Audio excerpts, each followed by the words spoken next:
Have you ever had your partner say something that was probably pretty neutral and somehow you instantly felt irritated? Like your whole body reacted before you even had time to think? And maybe they asked a question, maybe they made a comment, maybe they even were trying to help, but the way it landed in you felt like criticism, pressure, or just one more thing.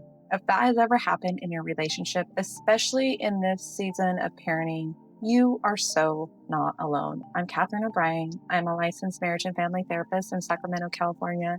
And here's what I want to say right from the start.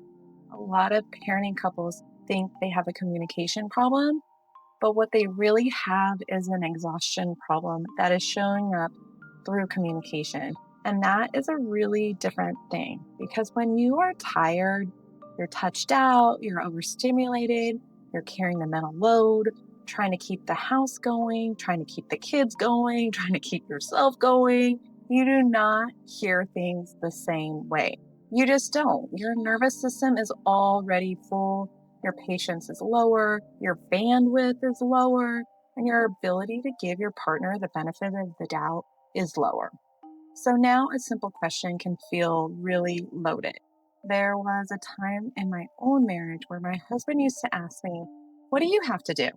And I would get instantly annoyed. Like, what do you have to do? Everything. I have everything to do. That's how it felt. I would hear that question as him doubting me or questioning me or not seeing how much I was carrying. And I would feel so defensive almost immediately. But that was not actually what he meant. What he meant was, tell me what's on your plate so I can understand it better and help. That's very different. I think that's such a good example of what happens in parenting relationships all the time.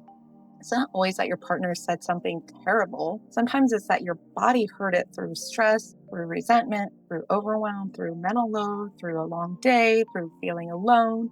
So now you're just reacting to words. You're reacting to what you think the words mean. And if couples do not catch that, if they end up in the same painful loop over and over, one person says something, the other gets sharp, the first person gets defensive, then someone shuts down, and nobody feels understood, and somehow you're in a fight that did not start out as a fight. And I see this in my office all the time. A couple comes in and says, "We fight about everything."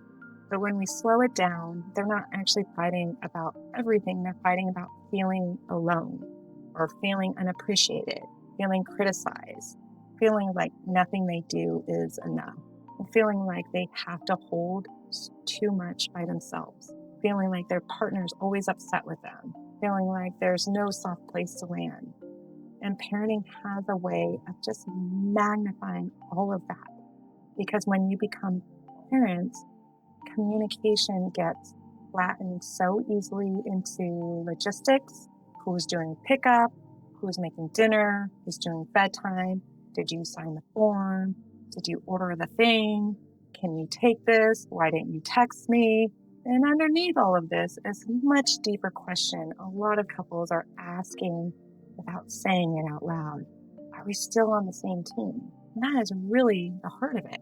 So in this video, I want to give you some communication tips for parenting couples, especially if you're in one of those seasons where you and your partner are missing each other a lot, getting defensive fast, or feeling like even small conversations turn into bigger ones. These are not perfection tips. These are real life tips. And if this is your season right now, I also have a free resource called Conversation Starters for Exhausted Parents, linked below. Because sometimes when you're tired, it really helps to have a softer way in. Number one, slow down and ask yourself, what did they actually say? And what did I make it mean? This one is huge because most of us do not react to words only. We react to the story we attach to them. And that is exactly what happened for me. What do you have to do? That's one thing, and I heard another. And I wish I could say I figured out early on what he really meant, but it took me a few times until I finally understood because we finally had a conversation about it.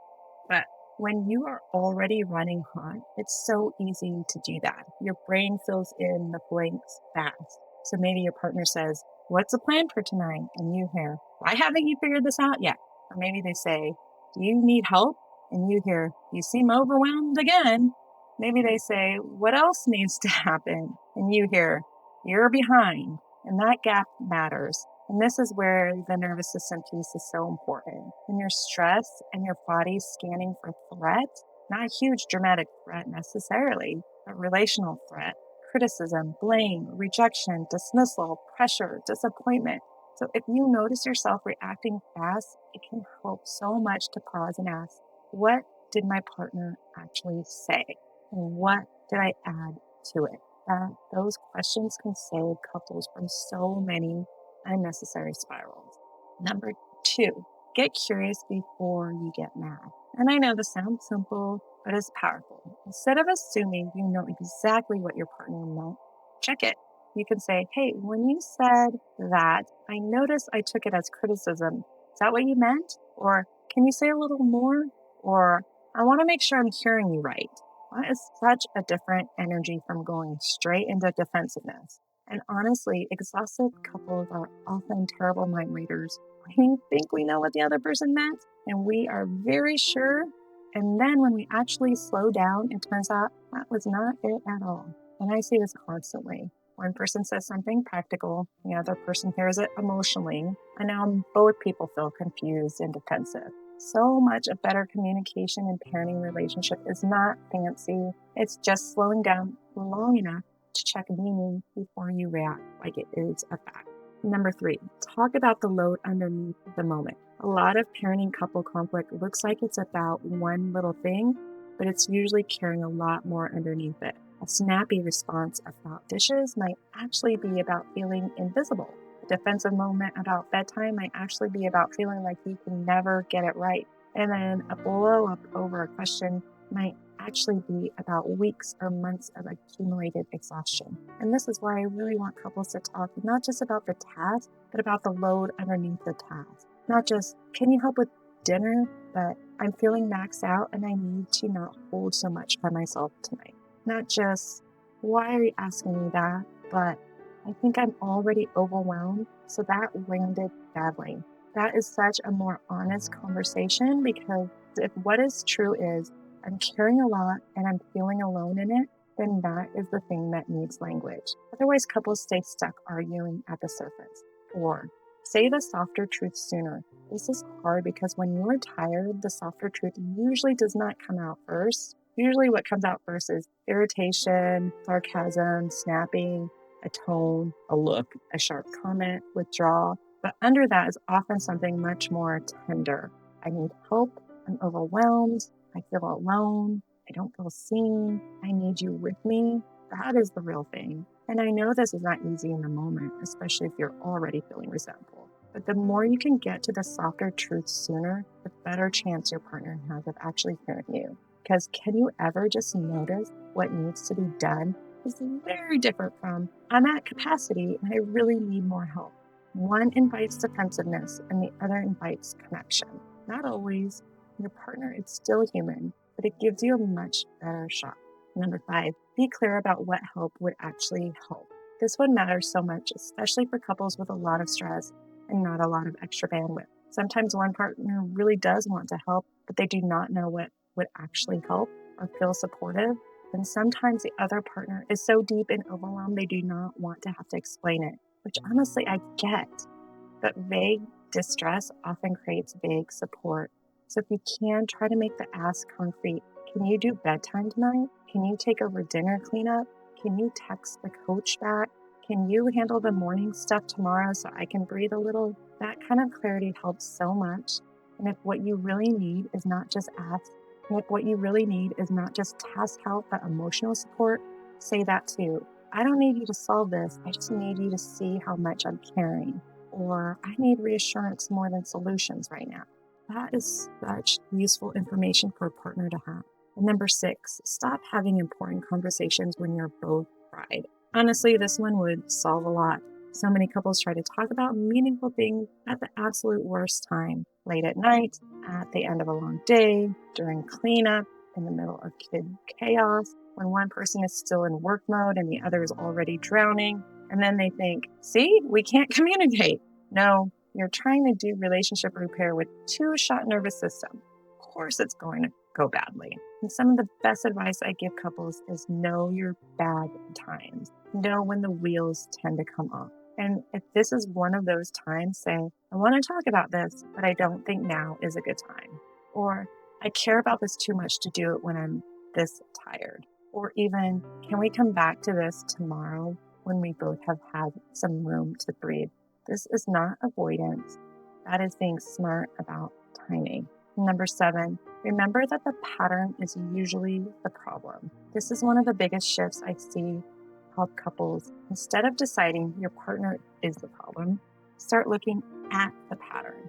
Then the first feels even more alone, and the second shuts down when both of you feel hurt. That is a pattern. Or maybe one of you asks practical questions, the other hears criticism, then the first gets frustrated because they were trying to help, and around you go. That is a pattern too. And once couples can name their pattern, everything starts to feel a little less personal and a little bit more workable. Now it's not always you always, it is here we are again, this is our loop.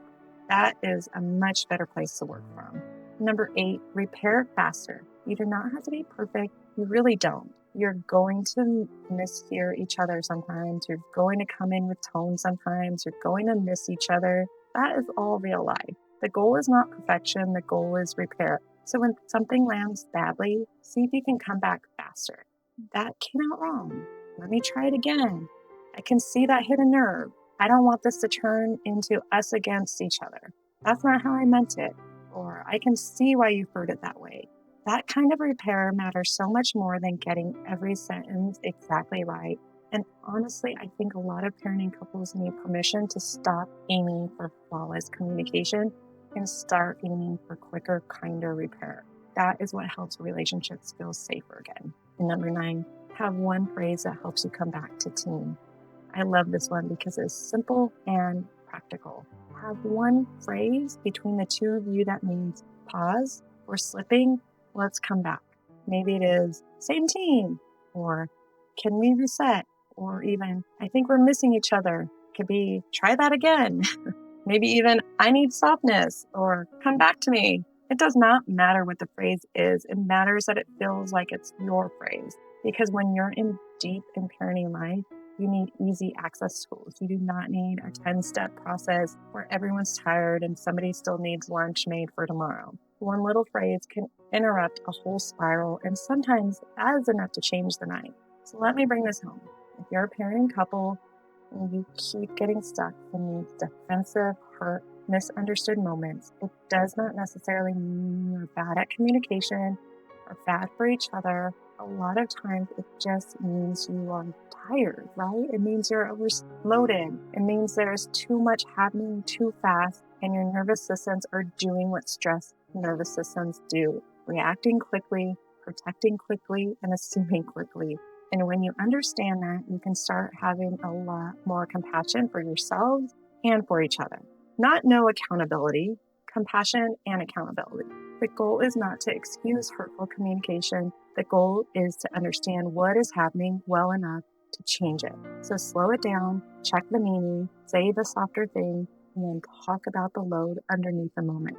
And if you want help getting started, you can grab my free resource, Conversation Starters for Exhausted Parents. It's in the description below. And if this video feels really familiar and you're thinking, okay, yes, that's us, but what do we actually do in the moment when we're both already tired and on edge? Watch my next video right here. It's communication strategies for exhausted parents that actually work when you're tired. And if this video resonated, subscribe, share it with your partner, and tell me in the comments what is one thing or phrase you tend to hear differently when you're overwhelmed.